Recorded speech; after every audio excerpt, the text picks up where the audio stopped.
Jadi di dalam hukum tata negara juga dikenal apa yang disebut sebagai sumber hukum eh, primer, sekunder, dan tersier ya. Sekunder, primer, dan tersier.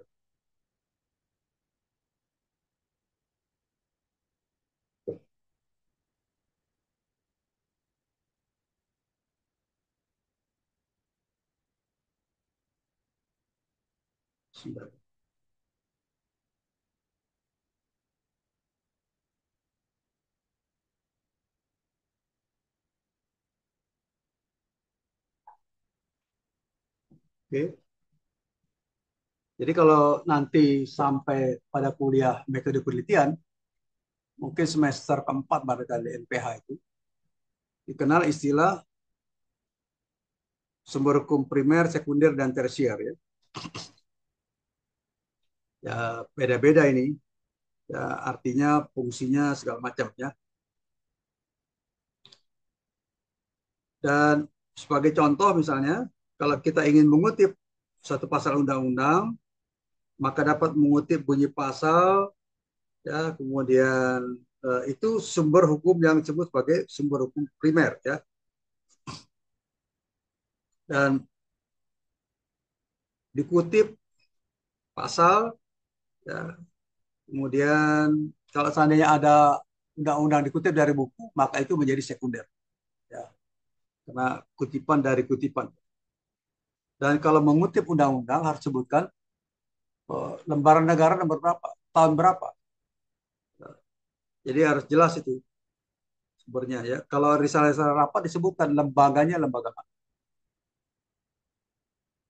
Dan dokumen-dokumen hukum seperti undang-undang ini bernilai resmi dan otentik ya, serta dapat jadikan rujukan sejarah ya.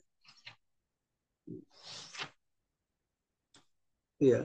Kalau kalau di Indonesia ini peraturan dasarnya tetap konstitusi, undang-undang, dan satu peraturan pemerintah dan peraturan daerah.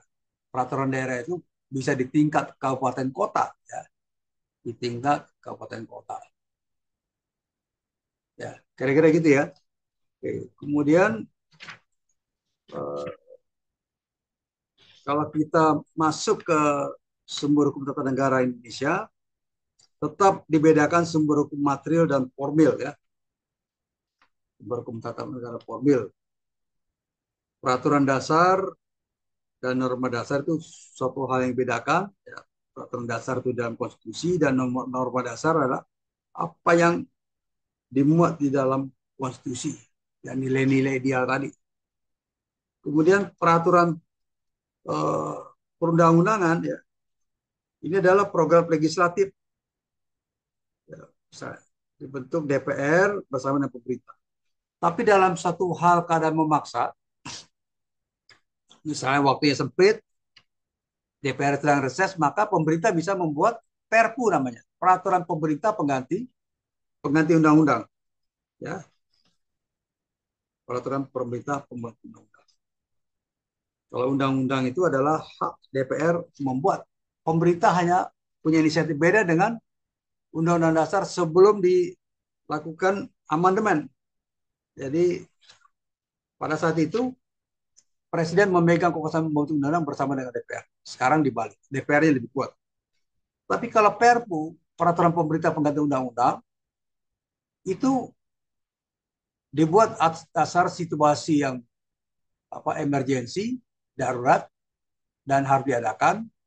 Tetapi di dalam sidang berikutnya, di dalam rapat paripurna DPR berikutnya harus disahkan. Kalau tidak harus dicabut atau tidak memiliki kekuatan hukum. Ini dalam situasi darurat ya. Misalnya COVID, tiba-tiba kita kena COVID. Sedangkan anggaran APBN sudah disahkan DPR. Maka Presiden membentuk Perpu untuk alokasi anggaran penanganan COVID. Itu ininya, normanya begitu. Nah, kalau peraturan pemerintah adalah pelaksanaan dari undang-undang. Ya, peraturan pemerintah dibentuk hanya bisa dibentuk kalau ada perintah dari konstitusi, dari undang-undang. Jadi nggak berdiri sendiri. Ya. Nah, beda dengan Kepres ya. Kepres itu berdasarkan kebutuhan dari praktek. Keputusan presiden itu bersifat khusus. Ada satu yang konkret. Beda dengan peraturan presiden. Jadi Kepres dengan peraturan presiden dua hal yang berbeda. Ini bisa dilihat di halaman 174 dan 175 dari buku. Jangan lupa nih. Ya, saya minta semuanya punya. Ya.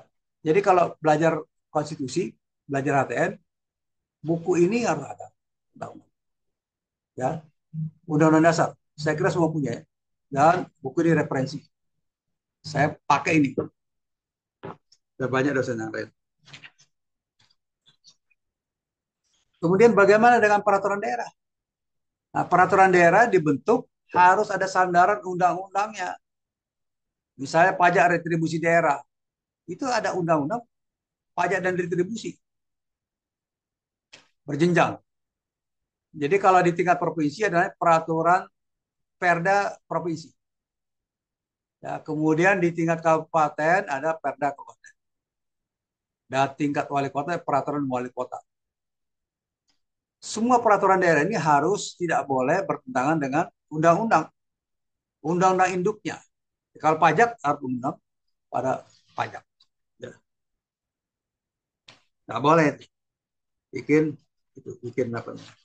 Dan di dalam peraturan-peraturan pelaksanaan lainnya ada peraturan lembaga-lembaga yang bersifat mengikat umum. Misalnya peraturan Bank Indonesia itu tidak ada di dalam hierarki secara jelas diatur dalam hierarki peraturan pembentukan perundang-undangan, tapi harus ada. Misalnya penetapan suku bunga bank itu mengikat karena perbankan dan mengikat masyarakat. Masyarakat yang ingin menabung ada acuannya berapa bunga yang dapat. Ya contoh ya. Bagaimana dengan traktat atau perjanjian internasional? Kita terikat dengan traktat. Contoh misalnya tentang money laundering. Itu ada perjanjian internasional dan kita terikat. Ya. Atau misalnya tentang apalagi misalnya WTO perdagangan terikat Indonesia dan negara-negara lain. Tidak boleh melakukan dumping, tidak boleh menurunkan harga serendah-rendahnya demi untuk menekan produk impor. Nggak bisa. Ya, itu namanya perang dagang. Oke. Sampai sini ada yang mau ditanyakan?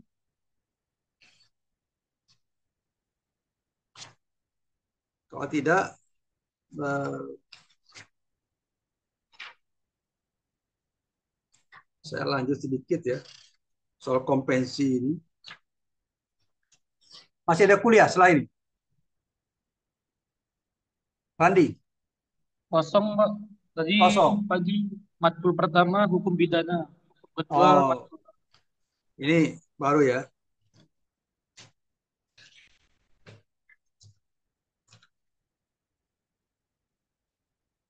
Kalau gitu, ada pertanyaan lain? Nggak ada? Tidak ada, Pak. Wah, kalau tidak ada cepat sekali. Ya. Oke, sampai kuliah berikutnya ya.